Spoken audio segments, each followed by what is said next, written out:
बृहस्पति जी बोले, हे ब्रह्मा जी, आप अत्यंत बुद्धिमान और चारों वेदों को जानने वालों में श्रेष्ठ हो। हे प्रभु, कृपा कर मेरा वचन सुनो। चैत्र व अश्विन मास के शुक्ल पक्ष में नवरात्र का व्रत क्यों किया जाता है? इस व्रत का क्या फल है? इसे किस प्रकार करना उचित है? कृपया विस्तार से कहिए। ब्रह्मा जी बोले, हे बृहस्पति, प्राणियों की हित की इच्छा से तुमने बहुत अच्छा प्रश्न किया है। जो इंसान मनोरथ पूर्ण करने वाली माँ दुर्गा का ध्यान करते हैं वे धन्य हैं।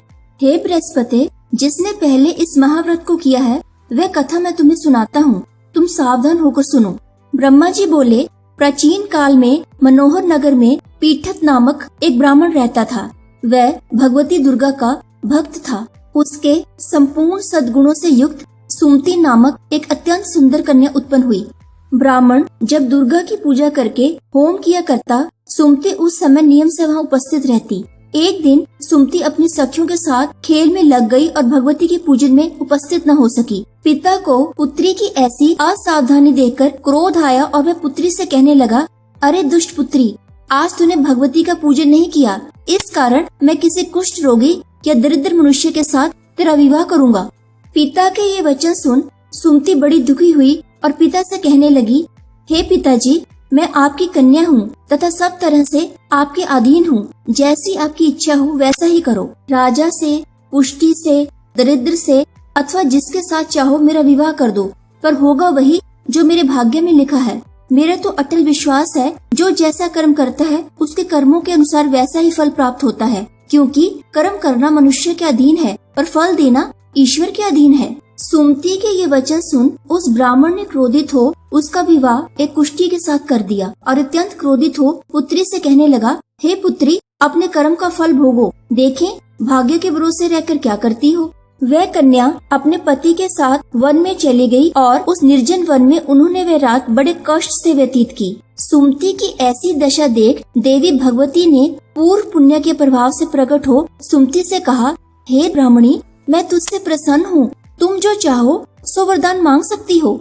ब्राह्मणी बोली, आप कौन हैं? देवी बोली, मैं आदि शक्ति भगवती हूँ, मैं ही ब्रह्म विद्या व सरस्वती हूँ। प्रसन्न होने पर मैं प्राणियों का दुख दूर कर उनको सुख प्रदान करती हूँ। हे ब्राह्मणी, मैं तुझ पर तेरे पूर्व जन्म के पुण्य के प्रभाव से प्रसन्न हूँ। तुम्हारे पूर्व जन्म का वृत्तांत सुनाती हूँ, सुनो। तुम पूर्व जन्म में भील की स्त्री थी और पतिव्रता थी। एक दिन तेरे पति निषाद ने चोरी की। चोरी करने के कारण तुम दोनों को सिपाहियों ने पकड़ लिया और ले जाकर जेल खाने में कैद कर दिया। उन लोगों ने तुझको और तेरे पति को भोजन भी नहीं दिया। इस प्रकार नवरात्रि के दिनों में तुमने न तो कुछ खाया और न जल ही पिया। इस प्रकार 9 दिन तक नवरात्र का व्रत हो गया। हे ब्राह्मणी, उन दिनों में जो व्रत हुआ उस व्रत के प्रभाव से प्रसन्न होकर मैं तुझे मनोवांछित वर देती हूँ। तुम्हारी जो इच्छा हो सो मांगो। सुमति बोली, अगर आप मुझ पर प्रसन्न हैं तो हे दुर्गे, मैं आपको प्रणाम करती हूँ। कृपा करके मेरे पति का कोढ़ दूर करो। देवी ने कहा, उन दिनों तुमने जो व्रत किया था उस व्रत का एक दिन का पुण्य पति का कोढ़ दूर करने के लिए अर्पण करो। उस पुण्य के प्रभाव से तेरा पति कोढ़ से मुक्त हो जाएगा। तब उसके पति का शरीर भगवती दुर्गा की कृपा से कुष्ठ रोग से रहित हो अति कांतिवान हो गया। सुमति देवी की स्तुति करने लगी और बोली, हे दुर्गे, आप दुर्गति को दूर करने वाली, तीनों लोगों का संताप हरने वाली, समस्त दुखों को दूर करने वाली, रोगी मनुष्य को निरोग करने वाली, प्रसन्न हो मनोवांछित वर देने वाली और दुष्टों का नाश करने वाली जगत की माता हो। आपने मेरा उद्धार किया है। हे देवी, आपको प्रणाम करती हूँ, मेरी रक्षा करो। ब्रह्मा जी बोले, हे बृहस्पति, उस ब्राह्मणी की ऐसी स्तुति सुन देवी बहुत प्रसन्न हुई और ब्राह्मणी से कहा, हे ब्राह्मणी, तेरे उदाल्य नामक अति बुद्धिमान, धनवान, कीर्तिवान और जितेंद्रिय पुत्र शीघ्र उत्पन्न होगा। ऐसा वर प्रदान कर देवी ने फिर कहा कि हे ब्राह्मणी, और जो कुछ तेरी इच्छा हो वह भी मांग लो।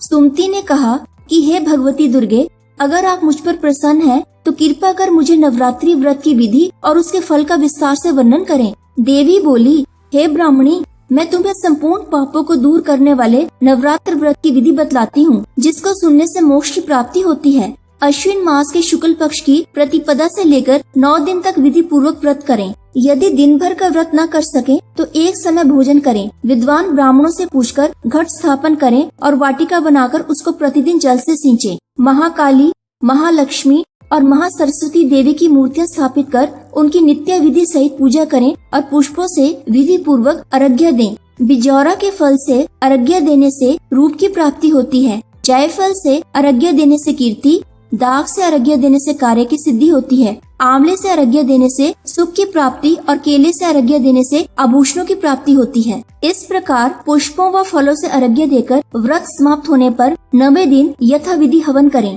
खांड, घी, गेहूं, शहद, जौ, तिल, बिल्व, नारियल, दाख और कदम आदि से हवन करें।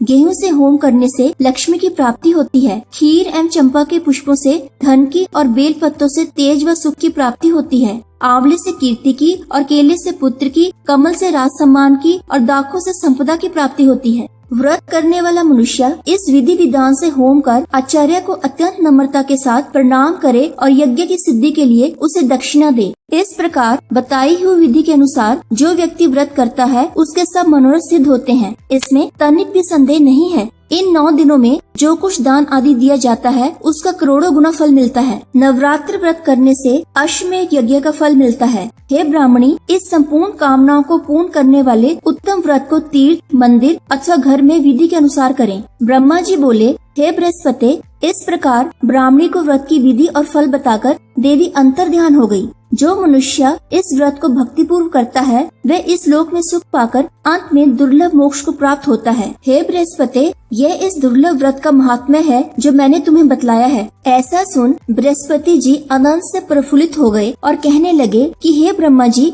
आपने मुझ पर अति कृपा की जो मुझे इस व्रत का महत्व सुनाया। ब्रह्मा जी बोले, हे बृहस्पति, ये देवी भगवती संपूर्ण लोकों का पालन करने वाली है। इस महादेवी के प्रभाव को कौन जान सकता है? बोलो, देवी भगवती की जय।